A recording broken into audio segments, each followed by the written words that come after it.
বউ, তুমি এরকম শুয়ে বসে থাকিও না, বেলা 12টা বাজে গেছে, কাজকর্ম কিছু করো না। মা হইলো বুইড়া মানুষ, সে কি একা এত কাজকর্ম করতে পারে নাকি? তোমার সাহস তো কম না, তুমি আমারে বলো ঘরের কাজ করার জন্য। আমি আমার বাপের বাড়ি কোনো কাজ করা তো দূরের কথা, এক গ্লাস পানিও নিজের হাতে তুলে খাই নাই। বাপের বাড়ির হিসাব জামাই বাড়িতে এসা করলে হইব নাকি? ঘরের কাজকর্ম করলে মন দিলও ভালো থাকে। আমরা হইলাম বড়লোক বাপের বড়লোক মাইয়া, আমাদের মন দিল এমনিই ভালো থাকে। মা বুড়া মানুষ একা একা ঘরের সব কাজ করতেছে, এটা কি ঠিক হইতেছে? তাহলে একটা কাজ করো, ঘরের ভিতরে একটা কাজের মেয়ে আনো। আমার যে বেতন কোন রকম করে সংসার চালাইতাছি, এর মধ্যে আবার যদি কাজের মেয়ে রাখি, ওর বেতন দিব কোত্থিকা? আচ্ছা ঠিক আছে, কাজের মেয়ে না আনলে তোমার আম্মাই ঘরের সব কাজ একাই করবো। ও গো মা, তুমি কই? তোমারে দেখি না কে? এরে বাবা, কাজ করতে করতে হুঁশ আছে নাকি? দেখবি কই থেকে? ওলা বিয়া করাইছিলাম, ভাবছি শেষ বয়সে একটু সুখ করবো। ও মা, এখন দিয়ে বিয়ের পরে বউরে শুদ্ধ রান্না বাড়া করে খাওয়ার লাগে।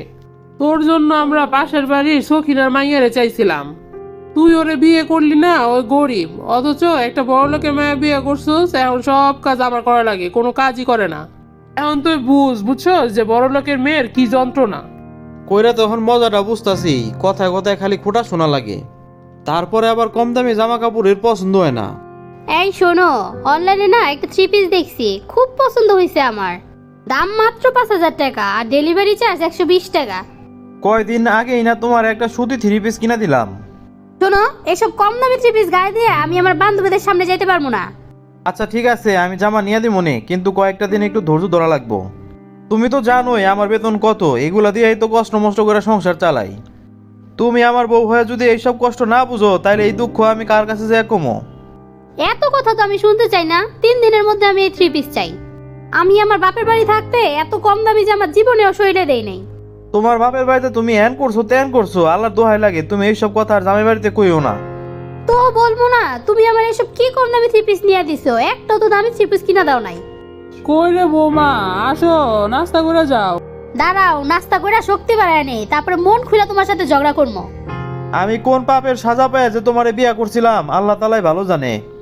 বৌমা, তোমার আর কিছু লাগলে বইলো। আর কিছু লাগবো বলতে, এগুলো কি দিয়েছেন আম্মা? এগুলো কোনো নাস্তা হইলো নাকি?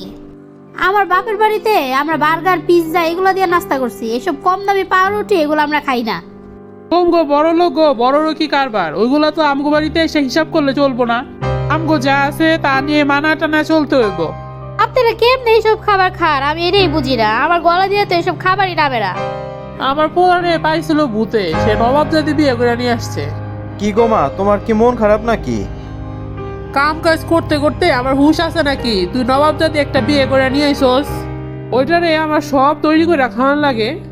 আজকে আবার কি বলে জানোস? বলতেছে আমাদের এসব খাবার ওর গলা দিয়ে নামে না, হয় নাকি ওর বাপের বাড়িতে নাস্তা করতো পিৎজা বার্গার এইগুলা দিয়া, এই জন্য আমাদের বাড়ির কম দামি খাবার ওর ভাল লাগে না। ওর নিয়ে যে তুমি একাই অশান্তিতে আছো তা না, আমি নিজেও ওর জন্য জইলা যাইতেছি। বুঝের মানুষে বোঝানো যায়, কিন্তু অবুঝরে কেমনে বোঝায় সেটা আমি কইতে পারতাছি না। আমার জামা কেনার জন্য টাকা মিলাইছো নাকি? আল্লাহর দোহাই লাগে, তুমি আমার একটু শান্তি মতো থাকতে দাও তো। তো তুমি বিয়ে করার আগে এসব ভাবতে পারো নাই? হাতি পালার নাম নিলে তার জন্য কলা বাগান রেডি করা লাগে। বাহ বাবা বাবা, বিয়ের 3 মাস আগের কথা একটু স্মরণ করো তো দেখি। রাজু, শিলা কিন্তু তরে মনে থেকে অনেক ভালোবাসে, ও কিন্তু তরে ছাড়া অন্য কাউরে বিয়া করবো না। আরে এদিকে আমার অবস্থাটাও তো বুঝতে হইব। আমি কয় টাকার ইনকাম করি, ওরে আমি বিয়া করলে আমি কি ওরে চালাতে পারবো নাকি? তোরা কি না খায়া উপোস করে থাকোস নাকি? প্রয়োজনে একজনের খাওন 2 জনে ভাগ করে খাবি। তুমি হইতাছো বড় লোকের মাইয়া, তুমি কি আমার মতো গরিবের সুখ দুঃখ মানায় নিতে পারবা নাকি? অবশ্যই মানায় নিতে পারবো, তোমার পরিবার মানেই তো আমার পরিবার, সুখ দুঃখ সব তো আমিই দেখবো। এখন আবেগের বশে কইতেছো আর কি, কিন্তু বাস্তবতা অনেক ভিন্ন। আমার এখন যথেষ্ট বিয়ের বয়স হয়েছে, আবেগের বয়স না। যেটা বলি হিসাব নিকাশ করেই বলি। তোমার আমারে বিয়ে করাই লাগবো, নয়তো আমি আমার এই জীবন রাখবো না। শিলা, তুমি একটু বোঝার চেষ্টা করো, তুমি ধনির দুলালি মাইয়া, আমার মতো গরিবের ঘরে গেলে তুমি জীবন সুখী হইতে পারবা না। তুমি যে দামি জামা ব্যবহার করো, জুতা ব্যবহার করো, কসমেটিক্স ব্যবহার করো, আমি কিন্তু এইসব জোগাড় করতে পারবো না। আমার এত কিছু চাই না, তুমি শুধু আমারে বিয়ে করলেই হইব। এরপরে তুমি আমারে যেমনি চালাইবা আমি অমনেই চলবো। আরে বাস্তবতা এত সহজ না, অভাব যখন দরজাতে ঢুকে তখন ভালোবাসা জানলাতে পলায়। আবার তুমি হইতেছ একজন বড় লোকের মাইয়া, তোমাদের সমাজে একটা স্ট্যাটাস আছে। আমার মতো একজন গরিব মানুষের নিয়ে তুমি সমাজে কেমনে চলবা? আমার ঘর বাড়ি কিচ্ছু চাই না, তুমি আমার যেখানে রাখবা আমি ওখানেই থাকবো। পীড়িতের পেট নিও ভালো। বুঝতে পারতেছি তুমি হইতেছ একজন নাসুর বান্দা। ঠিক আছে, আমি তোমার বিয়ে করবো, তবে তুমি একদিন পস্তাইবা। যখন দেখবা তোমার চাহিদা আমি পূরণ করতে হিমশিম খাইতেছি তখন। প্রেম করার সময় আবেগে এক কথা কইছো, আর এখন বাস্তবতার সামনে পইরা পুরা সুরটাই চেঞ্জ করে ফেলছো। বাপের বাড়িতে সুখ কইরা জামার বাড়িতে এসে এত কষ্ট, এটা আমি একদমই মেনে নিতে পারতাছি না। কাহিনী এইটাই, আমি তোমারে কতবার কইছি, তুমি বোঝার চেষ্টা করো নাই। বান্ধবীর সাথে দেখা করবা, এতে তোমার নতুন জামা কাপড় লাগবো, না হইলে তোমার মান সম্মান থাকবো না। অথচ এই তুমি এক সময় কইছিলা সমাজের ধার ধারণা তুমি। আমগো বাড়ির সকালের নাস্তা হইতেছে রুটি, যেটা নাকি তোমার গলা দিয়া নামে না। বাপের বাড়িতে তুমি হাতি ঘোড়া খায়া ফেলাইছো, ওইটা এখানে কোয়ার কোনো দরকার আছে নাকি? আসিলা ধনির দুলালি, দামি জামা কাপড় পরছো, কিন্তু এখন স্বামীর অবস্থা বোঝার চেষ্টা করো না। অভাব কি আর চিরকাল থাকবো নাকি? শোনো, আবেগ দিয়া জীবন চলে না। যদিও আগে আবেগে রাজি হয়ে গেছি, কিন্তু এখন আমার মধ্যে বিবেক কাজ করে। এই কারণেই কোনো সিদ্ধান্ত নেওয়ার আগে আগে অনেক ভালোভাবে ভাবা উচিত।